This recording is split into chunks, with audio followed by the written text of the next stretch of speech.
Yəqin ki, bu çətin bir prosesdir, bu əsəri başa gətirmək, yaratmaq.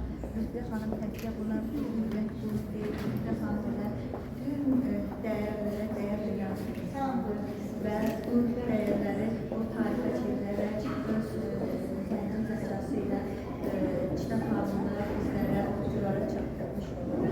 Təşəkkür edirəm Lütfə xanım. Siz bizim evimizə, ədəbiyyatımıza çox dəyər verən bir xanımsınız. Çox sağ olun. Allah öğrenmələrimizin ruhunu şahit.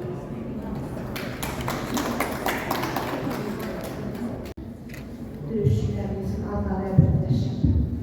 Və bir günlərim indi bayaqda Zəhət xanım orada əlində maraqladı ki, Cəlal müəllim, o da qəhrəmanlarımız haqqında dönə-dönə bu sahəyə müraciət edib və bu sahəni doğrudan da özünün bir dəstəxəti kimi hesab edib. Həqiqətən, doğrudan da vətən üçün ölən olmuşsa, o vətən olmuş. Mən bu son deyərdim ki, bizə bu qələbənin təşəsini yaşadım. 3 gündən çox şəhidimiz oldu, hansı ki, 4 ildən ibarət biz onun istəbəyəcəni yaratdıq. Və bunların hər birisi böyük bir qəhrəmandır, böyük bir qəhrəman. Çünki həmin onların döyüş xətləri də o qədər bir-birlərinə oxşan, o qədər bir-birlərinə uyğun. Mən nə deyə bilərəm? Mən günləri burada elə bir insanın ruhunun qarşısında əyləşmişik ki, o həqiqətən də o qəhrəmanlara da dəyər verir və özünün böyük yaşamasında da elə onların çox qarşısındadır.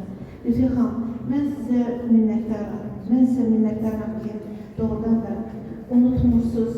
Ümumiyyətlə, yada salmaq, bayaqları çox düzgün vurğulandı ki, əgər hansı bir insanı azıcıq da olsa vətənimiz üçün, tariximiz üçün əli dəvə tutan insanı, sonunda onun bir yer çıxanı olmursa, inanın ki, unudulur və gelir. Amma onları yaşatmaq, onları doğrudan da bir daha gələcək nəslə tanıtmaq, o əsl elə qəhrəmanlıq hesab olunur. Siz elə demişsiniz, nə qohumlara, nə kəndçilərə, nə ziyalılara. Biz sizə minnətdarıq. Bəli, sizin o gözəl balanız, Cəvahiri, Allah saxlasın, nəvənizi saxlasın, qız nəvəniz olub, özəlinizə. Oyunda da yüksək seviyədə iştirak ediniz. Təşəkkür, biz o fırda iştirak edəmişik. Minnətdarıq, təşəkkür edəcək. Sizin xatirələrinizə qulaq ki, növbəti bir kitabı. Müəllifi yoldaşı, sizə son təşəkkürümü bildirim. Çox gözəl bir iş yaratmışsınız. Çox gözəl bir etibarlıq deyək. Azərbaycan xanımına məhz belə bir davranış, duruş yaraşır. Sizə minnətdaram və burada Qulu müəllim falan o qədər danışdılar ki, o qədər gözəl sözlər danışdılar. Onlardan sonra mənim söz deməyə cəsarətim çatmır. Və mən icazə versək sənimlə Həbib müəllimin, Lütfiyə xanım, 2 sizə hədiyyəmiz var tez onlarda. Həbib müəllim və Əli müəllim biz bir gəlmişik. Lütfən bir bura gələrsiniz. Kitabını götürərsiniz lütfən.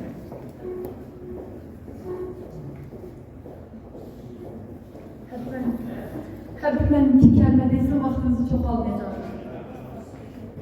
Əslində yaşlı olduğu üçün həm məzmaizin sözü verəcək. Sağ olun.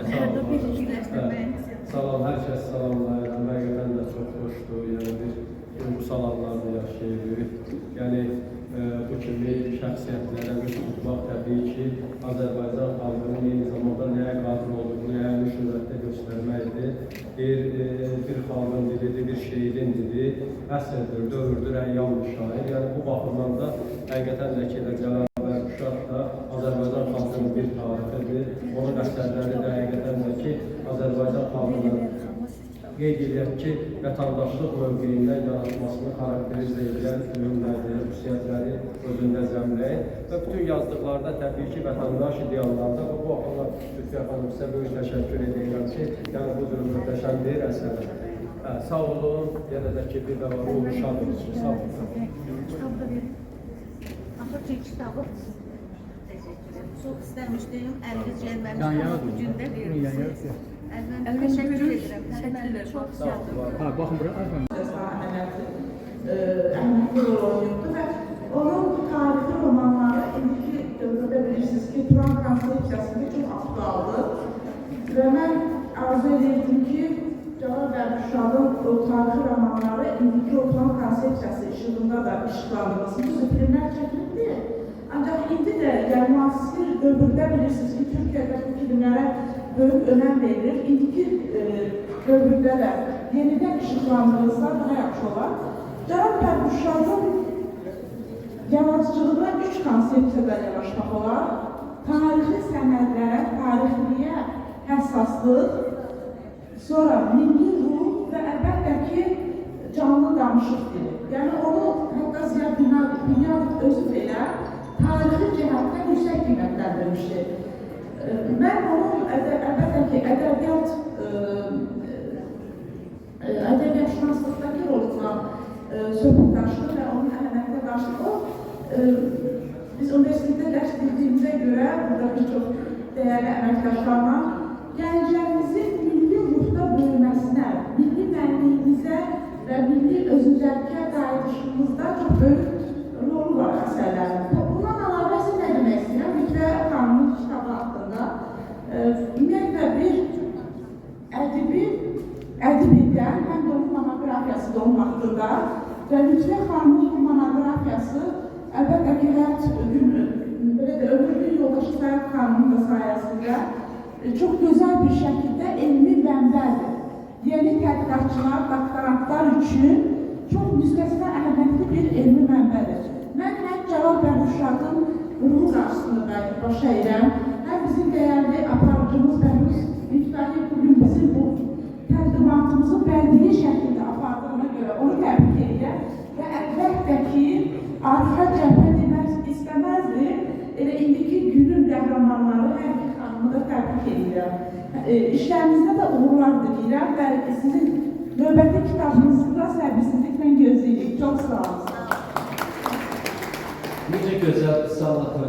Mən ilk öncə Lütfə xanıma təşəkkür edirəm. Bu kitabın səsiyə gəlməsində eyni zamanda Sayaq xanıma təşəkkür edirəm ki, belə gözəl bir dəyərli xalqımızın nümayəndələrini, həyat fəaliyyətini, elmi fəaliyyətini işıqlandırmaq çox böyük əmək sərf edir, tələb edir və siz də bunu işıqlandırırsınız, onun ədəbi izini gələcək nəsillərə ötürürsünüz. Buna görə sizə təşəkkür edirəm. İlk öncə gələn çox fikirləşdim ki, necə olacaq, amma onu qeyd etməliyəm ki, mən əsl belə deyək ki, öz yurduma qayıtdım. Çünki yer gəlmişkən ki, mən də bu balıq rayonuna Ağıl kəndinərəm və çox gözəl nümayəndələr və bunlar qarşısında çıxışınız mənim üçün şərəfli. Təşəkkür edirəm sizə. Bu sualınıza bilirsiniz, bir də tərcümə problemində Mən çox özür istəyirəm. Orada kimsə o dərsdə səs salan uşaqlar kimi danışır, sizin niyə mani olursunuz? Əgər maraqlı deyilsə, məkanı tərk edə bilərsiniz. Tərcümə probleminə gəldikdə isə vurğulamaq istərdim ki, ümumiyyətlə bizə tərcümə olmuş əsərlərin problemi elə qoyulmalıdır ki, burada xüsusi belə deyək, müəllif səriştəsi tələb edir ki, fikrin bir oxucuya, nafiqə, dinləyiciyə ötürülməsi olduğu kimi verilən anda, verilən civarda, diskursda ötürülsün və buna xüsusi səriştə tələb edir. Bunun üçün təbii ki, bu səriştənin olması üçün bu həmin tərcümə ilə maraqlanan, məşğul olan mütəxəssisin fon biliyi olmalıdır. Bu və ya digər yazdığı, tərcümə etdiyi əsərlə bağlı ümumi fon biliyi olmalıdır. Bu zaman müəllifin ötürdüyü fikir daha dolğun, daha ətraflı olur.